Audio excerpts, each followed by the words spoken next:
कौन सा विकास, देखो ये जो पियाजे है, पियाजे का नाम आपने सुना होगा, कभी ना कभी सीढ़ी पे पढ़ा होगा, child development.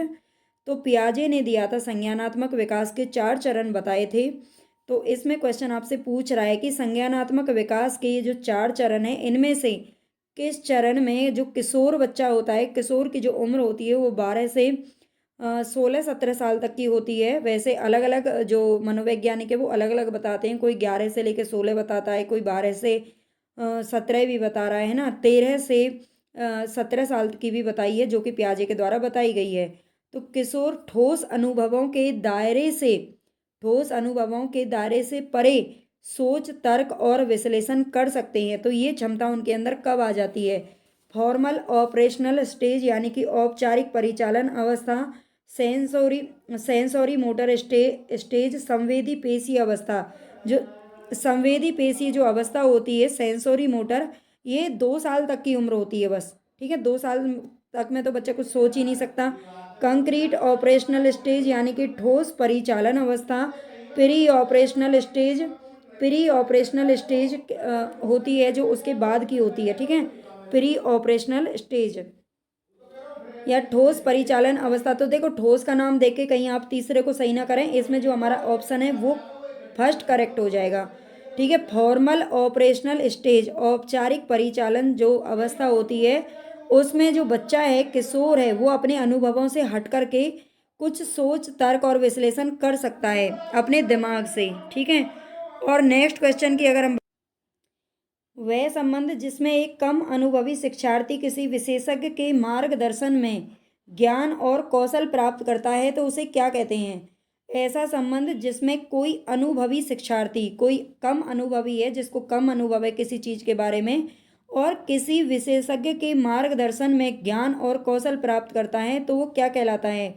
Cognitive cognitive apprenticeship जो भी है, संज्ञानात्मक शिक्षुता। ठीक है, और ऑब्जर्वेबल लर्निंग, अवलोकनीय अधिगम, और कॉग्निटिव लोड, संज्ञानात्मक भार, वजन, कॉग्निटिव साइंस, संज्ञानात्मक विज्ञान। देखो, कुछ जो क्वेश्चन होते हैं, जो कुछ वर्ड होते हैं ना, इंग्लिश में हो सकता है बच्चों को ज़्यादा समझ में आते हैं और हिंदी में कम समझ में आते हैं। बहुत से वर्ड ऐसे होते हैं जो कई बार हमें इंग्लिश में पता होते हैं, और बहुत से वर्ड ऐसे हैं जो हमें हिंदी में पता होते हैं। और ये जो पेपर है यूजीसी नेट का, ये आपको दोनों लैंग्वेज में देखने को मिलेगा, हिंदी में भी और इंग्लिश में भी। सिर्फ हिंदी को छोड़ करके और सिर्फ इंग्लिश को छोड़ करके बाकी का जो भी मैटर है, पेपर फर्स्ट है या और भी जो है, तो ये दोनों लैंग्वेज में आपको देखने के लिए मिलेगा। तो यहाँ से आप, इसीलिए मैंने दोनों जिनकी ज़रूरी है उनकी तो रखी गई है ना, क्योंकि सीडीपी बहुत से बच्चे हैं जो कि इंग्लिश में ही पढ़ते हैं। तो यहाँ पर आप देख सकते हैं, किसी विशेषज्ञ के मार्गदर्शन में जब हम प्राप्त करते हैं ज्ञान, तो उसको क्या बोलते हैं? तो क्या कहा जाता है? संज्ञानात्मक शिक्षुता कहा जाता है। ठीक है, ये ध्यान रख लेना है। कॉग्निटिव अप्रेंटिसशिप, संज्ञानात्मक शिक्षुता, बहुत से वर्ड ऐसे होते हैं जो ठीक से बोले ही नहीं जाते हैं ना। संज्ञानात्मक शिक्षुता का कहा जाता है जो कम अनुभवी अगर दूसरे के मार्गदर्शन में किसी विशेषज्ञ के, यहाँ पर इसकी थोड़ी सी व्याख्या देती है, इसको भी पढ़ लेना आप। ऐसा संबंध जिसमें एक कम अनुभवी शिक्षार्थी किसी विशेषज्ञ के मार्गदर्शन में ज्ञान और कौशल प्राप्त करता है, संज्ञानात्मक शिक्षुता कहलाता है। संज्ञानात्मक शिक्षुता एक प्रकार का सीखने का तरीका होता है जिसमें एक विशेष क्षेत्र या क्षेत्र में एक विशेषज्ञ व्यक्ति नौ सिखिए शिक्षार्थी के सीखने और उसके कौशल विकास का मार्गदर्शन और समर्थन करता है। विशेषज्ञ नौसिखिया शिक्षार्थी को न केवल संबंधित क्षेत्र के लिए आवश्यक सामग्री, ज्ञान और कौशल प्राप्त करने में मदद करता है, बल्कि क्षेत्र के सांस्कृतिक मानदंडों, प्रथाओं और दृष्टिकोणों को भी प्राप्त करने में मदद करता है। न केवल उसे केवल सिखाता है, बल्कि उससे जुड़े हुए सांस्कृतिक मानदंड, प्रथा, दृष्टिकोणों को भी प्राप्त करने में मदद करता है। देखो, इनकी जो एक्सप्लेनेशन है ना, वो बहुत ज़रूरी है। कई बार हमें थ्योरी में ये चीज़ें देखने को नहीं मिलती। पता नहीं कैसे कैसे क्वेश्चन बना के देते हैं एक्सपर्ट, बड़ा ही मतलब थोड़ा अलग सा देते हैं, जो कि हमें थ्योरी से कम मैच होता है या फिर हमें समझ में नहीं आता है ना। पेपर फर्स्ट है, इसीलिए इसके पीवाईक्यू करना बहुत ज़्यादा ज़रूरी है। जो बच्चे देख करके और इसको डर करके भाग जाते हैं ना, हाँ रहने दो, इसको क्या करना है, केवल सब्जेक्ट से आपका पेपर पास नहीं होगा। फर्स्ट पेपर में भी 33% लाना बहुत ही मतलब ज़रूरी है, कंपलसरी है, उसके बिना आप पेपर पास नहीं कर सकते हो। मिस्टर जैक्सन अपने विद्यार्थियों के लिए सौर प्रणाली पर एक मल्टीमीडिया अध्याय की रचना करना चाहते हैं, इस संदर्भ में निम्नलिखित में से कौन सा उपकरण सर्वाधिक उपयुक्त होगा।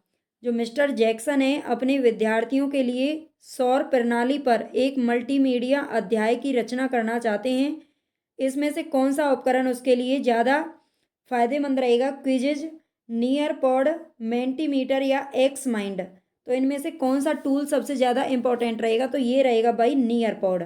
ठीक है, नियर पॉड के बारे में अब हम आगे देख लेते हैं। मिस्टर जैक्सन अपने विद्यार्थियों के लिए सौर प्रणाली पर एक मल्टीमीडिया अध्याय की रचना करना चाहते हैं, इस संदर्भ में नियर पॉड उपकरण सर्वाधिक उपयुक्त होगा, जबकि सेंटीमीटर सेंटीमीटर उपकरण के साथ, सेंटीमीटर का क्या काम है वो भी आप देख लीजिए। जो सेंटीमीटर उपकरण होता है उसके साथ आप सीधे अपने ब्राउज़र से उपयोग में आसान ऑनलाइन संपादक के साथ इंटरैक्टिव प्रस्तुतियां बना सकते हो। ठीक है, सेंटीमीटर के साथ द्वारा आप सीधे अपने ब्राउज़र से उपयोग में आसान ऑनलाइन संपादक के साथ, आसान तरीके से जो ऑनलाइन संपादक होते हैं, ठीक है, उनके साथ इंटरेक्ट कर सकते हो। अपनी प्रस्तुति को अधिक आकर्षक और मज़ेदार बनाने के लिए उसमें प्रश्न, पोल, क्विज, स्लाइड, चित्र, जीआईएफ और बहुत कुछ जोड़ सकते हैं। ठीक है, ये सेंटीमीटर का काम होता है, इनको याद रख लेना। नेक्स्ट क्वेश्चन है यहाँ पर हमारा कथन वाला क्वेश्चन है। पहला कथन दिया हुआ है, वे विषाक्त पदार्थ जो पर्यावरण में अपेक्षाकृत कम मात्रा में होते हैं। ठीक है, वे विषाक्त ऐसे जहरीले पदार्थ जो पर्यावरण में बहुत कम मात्रा में होते हैं, वे कोशिकाओं और ऊतकों में जैव संचयन प्रक्रिया द्वारा खतरनाक स्तर तक पहुंच जाते हैं। ठीक है, वे कोशिकाओं और ऊतकों में क्या करती हैं, जैव संचयन प्रक्रिया के द्वारा खतरनाक स्तर तक पहुंच जाते हैं। दूसरा कथन यहाँ पर दे रखा है कि जैव संचयन वह होता है जब जीवों की एक बड़ी संख्या का विष, ठीक है, जीवों की एक बड़ी संख्या का जो विष बोलते हैं, जहर को, विष भार निम्न पोषणज स्तर पर संचित होता है और एक परभक्षी द्वारा उच्चतर पोषणज स्तर पर संकेंद्रित होता है। तो ये दो कथन दे रखे हैं, कथन भी इस तरीके से देते हैं, बहुत से तो समझ में भी नहीं आते। इनमें से आपको सही कथन बताना है, कौन सा हमारा करेक्ट हो जाएगा यहाँ से। तो देखते हैं इसमें हमारा कौन सा सही है और कौन सा गलत है। देखो, कथन फर्स्ट इसमें बिल्कुल करेक्ट है। ठीक है, वे विषाक्त पदार्थ जो पर्यावरण में बहुत कम मात्रा में होते हैं, लेकिन वे ही हमारी कोशिकाओं और ऊतकों में जैव संचयन प्रक्रिया के द्वारा खतरनाक स्तर तक पहुंच जाते हैं, ये बिल्कुल सही है। लेकिन जो दूसरा है वो रॉन्ग है यहाँ पर। ठीक है, सी ऑप्शन हमारा करेक्ट हो जाएगा। इसकी थोड़ी सी व्याख्या हम जरूर देखेंगे, 1 मिनट देख लेते हैं यहाँ पर, ये बहुत जरूरी है। वे विषाक्त पदार्थ जो पर्यावरण में कम मात्रा में होते हैं वो जैव संचयन प्रक्रिया के द्वारा पहुंच जाते हैं। सामान्यतः दूसरे के बारे में देख लेते हैं। जैव संचयन शब्द का प्रयोग एक ऐसी प्रक्रिया का वर्णन करने के लिए किया जाता है जिसमें एक जीव अपने पर्यावरण से आहार के रूप में जैव पदार्थ को ग्रहण करता है। ठीक है, जिसमें एक जीव अपने पर्यावरण से आहार के रूप में जैव पदार्थ को ग्रहण करता है और अपने शरीर में संग्रहित करता है। जैव संचयन को एक अवांछित परिघटना के रूप में देखा जाता है।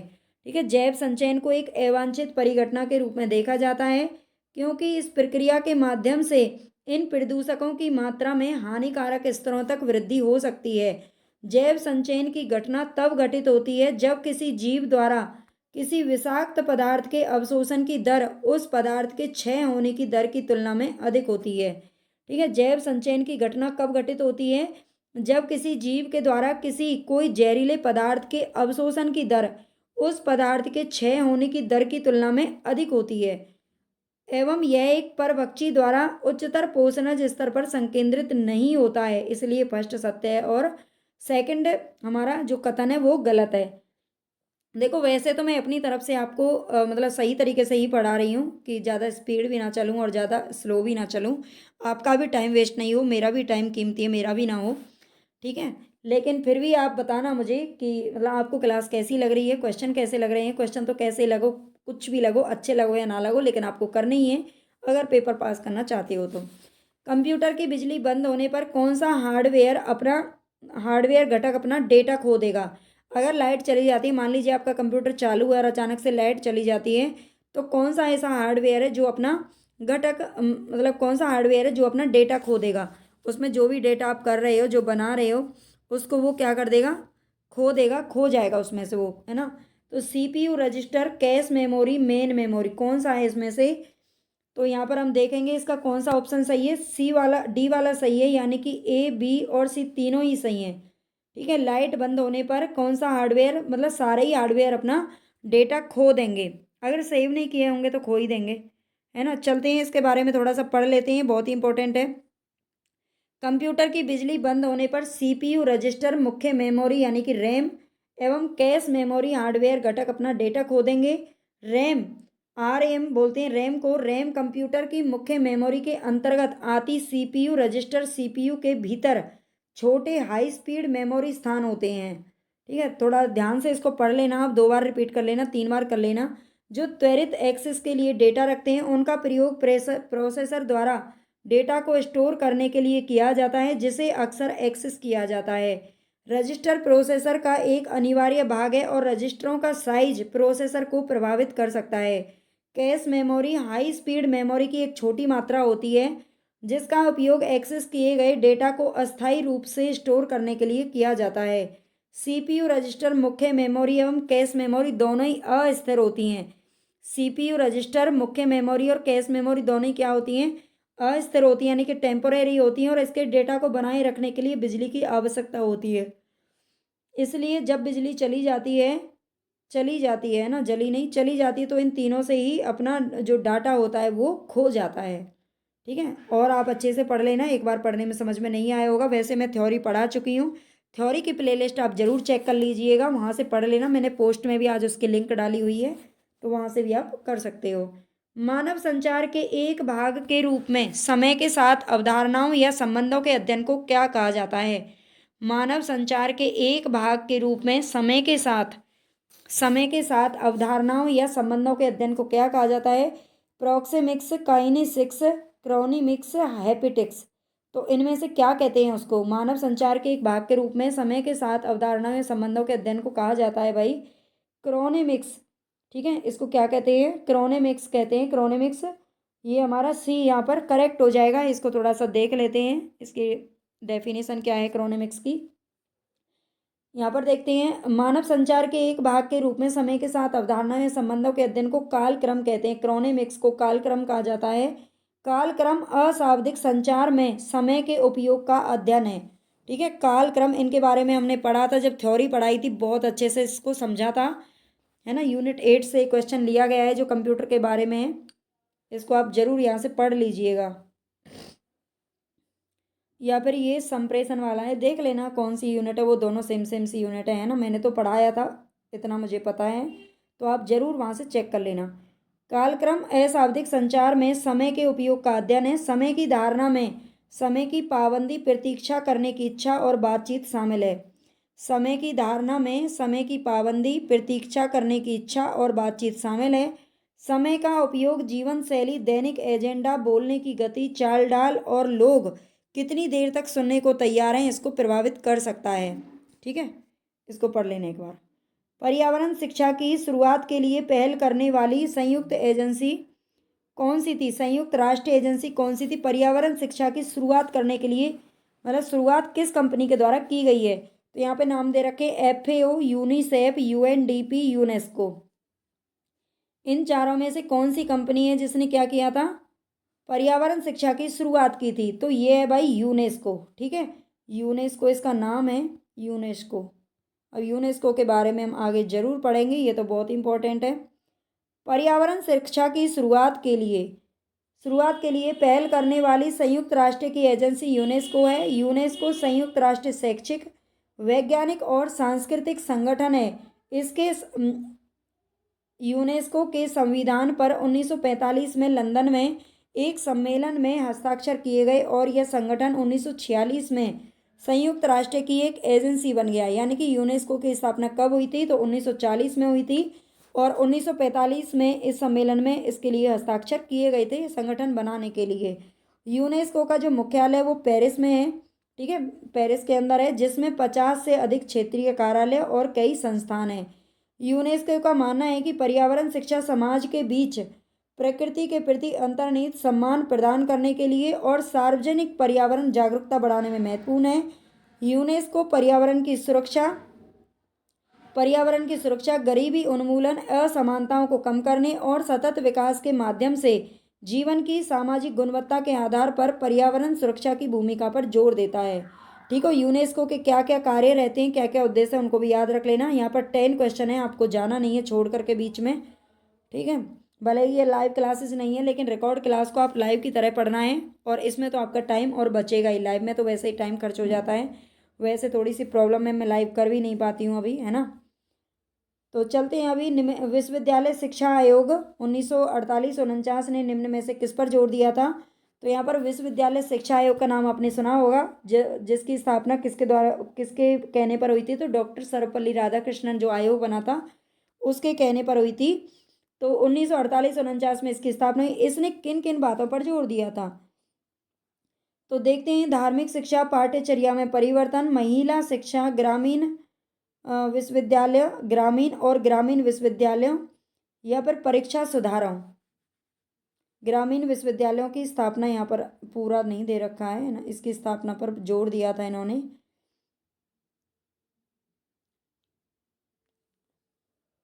चलते हैं,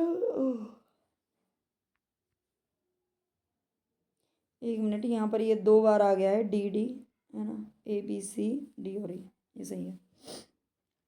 रिलीजियस एजुकेशन यानी क्या है? इसने धार्मिक शिक्षा पर जोर दिया था? नहीं दिया था, है ना, धार्मिक शिक्षा की ये बात नहीं करता है। चेंज इन क्योरिकुलम, पाठ्यचर्या में परिवर्तन की बात करता है? बिल्कुल करता है।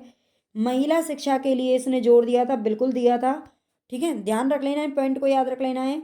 इसने पाठ्यचर्या में परिवर्तन करने के लिए बोला था, महिला शिक्षा पर जोर देने के लिए बोला था, ग्रामीण विश्वविद्यालयों की स्थापना के लिए बात की थी, और परीक्षाओं में सुधार होना चाहिए, ऐसी इसकी क्या थी, मतलब मान्यता थी। ठीक है, ये ध्यान रख लेना है। इसमें हमारा ए हमारा गलत है, BCD और ई। ठीक है, BCD और ई ये ऑप्शन सही हो जाएगा, जो कि हमारा 4th वाले में दे रखा है। डी ऑप्शन करेक्ट है यहाँ पर। ठीक है, डी ऑप्शन करेक्ट है। और नेक्स्ट है यहाँ पर 4 नवंबर 1948 को डॉक्टर सर्वपल्ली राधाकृष्णन की अध्यक्षता में विश्वविद्यालय शिक्षा आयोग 1948-49 को नियुक्त किया गया था। इस आयोग की नियुक्ति का उद्देश्य भारतीय विश्वविद्यालयी शिक्षा पर रिपोर्ट प्रस्तुत करना और उन सुधारों एवं विस्तारों के विषय में सुझाव देना था जो देश की वर्तमान तथा भावी शिक्षा आवश्यकताओं के प्रयुक्त होने के लिए वांछनीय हो सके। तो इसके कौन कौन से इसके पॉइंट थे उनको याद रख लेना है। नेक्स्ट क्वेश्चन है हमारे यहाँ पर 9 वाला 10 क्वेश्चन है, पूरे देखने हैं आपको, साथ में व्याख्या भी मैंने करवा दी है, इसीलिए, है ना, ताकि आपको थोड़ा ज़्यादा एक्स्ट्रा समझ में आ जाए। ICP उपयोगकर्ता को इंटरनेट तक पहुंच प्रदान करता है। जो ICP है वो क्या करता है? उपयोगकर्ता को इंटरनेट तक पहुंच प्रदान करता है, किसके लिए? शुल्क के लिए। जबकि वेब ब्राउज़र उपयोगकर्ता को वेब पेज देखने की अनुमति देता है। ठीक है, जबकि जो वेब ब्राउज़र है वो क्या करता है? उपयोगकर्ता को वेब पेज देखने की अनुमति देता है। दूसरा कथन दे रखा है, वेब खोज इंजन में खोज मानदंड से मेल खाने वाले प्रत्येक वेब पेज या साइट को हिट के रूप में जाना जाता है। जब हम इंजन, मतलब सर्च इंजन में हम कुछ खोज करते हैं तो उस मानदंड से मेल खाने वाले जो प्रत्येक वेब या साइट होते हैं उनको क्या कहते हैं? हिट के रूप में जाना जाता है। तो ये देखो, दोनों ही कथन यहाँ पर हमारे करेक्ट हैं, सीधा सीधा मैं आपको बता देती हूँ, है ना। पहला और दूसरा कथन है जो दोनों ही सही हैं, इनको एक बार और पढ़ लेना अच्छे से। ISP उपयोगकर्ता को व्याख्या देख लेते हैं। ISP उपयोगकर्ता को इंटरनेट तक पहुंच प्रदान करता है शुल्क के लिए, जबकि वेब ब्राउज़र उपयोगकर्ता को वेब पेज देखने के लिए अनुमति देता है। ISP यानी कि इंटरनेट सेवा प्रदाता, इसकी फुल फॉर्म है, इसको याद रख लेना। एक ऐसी कंपनी है जो इंटरनेट तक पहुंच प्रदान करती है। ISP एक ऐसी कंपनी है, 2 बार आ गया है, जो इंटरनेट तक पहुंच प्रदान करती है। ISP डायल अप, ठीक है, इसको पढ़ लेना। ISP dial up, DSL, cable, wireless, fibre optic connection सहित कई माध्यमों से पहुंच प्रदान कर सकता है। वेब सर्च PC सॉफ्टवेयर का एक टुकड़ा है। जो वेब सर्च होता है वो क्या है? PC सॉफ्टवेयर का एक टुकड़ा है जो वेबसाइटों, इंटरनेट एक्सेस जैसी चीज़ों तक पहुंचने की अनुमति देता है। वेब ब्राउज़र इंजन में खोज मानदंड से मेल खाने वाले प्रत्येक वेब पेज को किसके नाम से जाना जाता है? हिट के नाम से जाना जाता है, इसीलिए दोनों सही हैं। नेक्स्ट क्वेश्चन है, यहाँ पर नीचे 2 कथन दिए गए हैं। एक आश्रित चर द्विभाजी हो सकता है। ये यूनिट 2 का है जिसमें चर होते हैं, है ना। एक आश्रित चर क्या हो सकता है? द्विभाजी हो सकता है। एक स्वतंत्र चर कभी भी द्विभाजी नहीं हो सकता है। ये कह रहा है एक जो आश्रित चर होता है, दो तरह के चर होते हैं, स्वतंत्र और आश्रित। तो इसमें बताना है कौन सा सही है। एक आश्रित चर द्विभाजी हो सकता है, लेकिन जो स्वतंत्र चर है वो कभी भी द्विभाजी नहीं हो सकता है। तो दूसरा हमारा रॉन्ग है और पहला हमारा बिल्कुल राइट है। एक आश्रित चर द्विभाजी हो सकता है, ये बात सही है, हमारा सी यहाँ पर ऑप्शन करेक्ट है। नेक्स्ट है यहाँ पर इनके बारे में थोड़ा सा देख लेते हैं। उससे पहले मैं आप सभी से कुछ कहना चाहती हूँ। देखो, जो मेरी यूजीसी नेट पेपर फर्स्ट की जो क्लास है वो आपको डेली आपके पेपर होने तक, जब तक लास्ट पेपर होगा तब तक ये क्लास चलेगी। और ये क्लास PYQ सीरीज अभी हमारी चल रही है। थ्योरी में पढ़ा चुकी हूँ, उसकी प्लेलिस्ट में लिंक है, और उसकी भी मैं कुछ मैराथन क्लास करवा दूंगी बाद में, है ना। लेकिन इस क्लास को आप ज़रूर ज्वाइन करें, और ये 11:30 बजे आपको ये क्लास मिल जाएगी। ठीक है, 11:30 बजे ये क्लास आपको मिल जाएगी। और अगर आप इसके अलावा हिंदी की तैयारी कर रहे हैं किसी भी एग्ज़ाम के लिए, TGT PGT UGC नेट, तो उसके लिए भी एक बहुत अच्छी सीरीज मैंने चलाई है। सारे जो पेपर होते हैं उनमें हम सारे उनको मिला करके, मतलब जो भी PYQ होते हैं, देखो नेट के जो PYQ होते हैं ना वो सबके लिए इंपॉर्टेंट होते हैं, है ना। तो बहुत सारे PYQ हम उसमें देखने वाले हैं। बाकी उसमें बीच बीच में मैं यूनिट वाइज मैराथन भी करा रही हूँ, तो वो आपके लिए बहुत ही इंपॉर्टेंट है, उसको भी आप ज़रूर जुड़िए उससे भी। ठीक है, वो शाम को आपको 5:30 बजे क्लास मिलेगी। तो आपको आपके पास नहीं भी पहुँचती है तो आप सर्च करके उसको क्लास को निकाल सकते हो। यहाँ पर देख लेते हैं, एक आश्रित चर द्विभाजी हो सकता है। ये कथन फर्स्ट सही है, क्योंकि द्विभाजित आश्रित चर का उपयोग चर के संयोजन को निर्धारित करने के लिए किया जाता है जो समूह सदस्यता की भविष्यवाणी करेगा। एकाधिक प्रतिगमन विश्लेषण में द्विभाजित चर अक्सर सामने आते हैं। एक स्वतंत्र चर कभी भी द्विभाजी नहीं हो सकता, है ना, क्योंकि द्विभाजित चर दो श्रेणियों वाले श्रेणीबद्ध चर होते हैं। एक ही स्वतंत्र चर के भीतर अलग अलग समूह होते हैं। स्वतंत्र चर निरंतर द्विभाजित क्रम सूचक या श्रेणीबद्ध हो सकते हैं। तो ये मैंने व्याख्या सहित पढ़ाया है। आपको क्लास अच्छी लगी हो तो प्लीज़ लाइक ज़रूर किया करो। आप जितना ज़्यादा लाइक करेंगे मुझे उतना ही ज़्यादा सपोर्ट मिलेगा, उतनी ही जो क्लास है वो ज़्यादा बच्चों तक पहुंच पाएगी। ठीक है, तो बस आप इतनी ही मेरी हेल्प कर दें, बाकी मैं आपके लिए मेहनत कर ही रही हूँ। ओके, टेक केयर, अच्छे से पढ़ाई करो, मस्त रहो।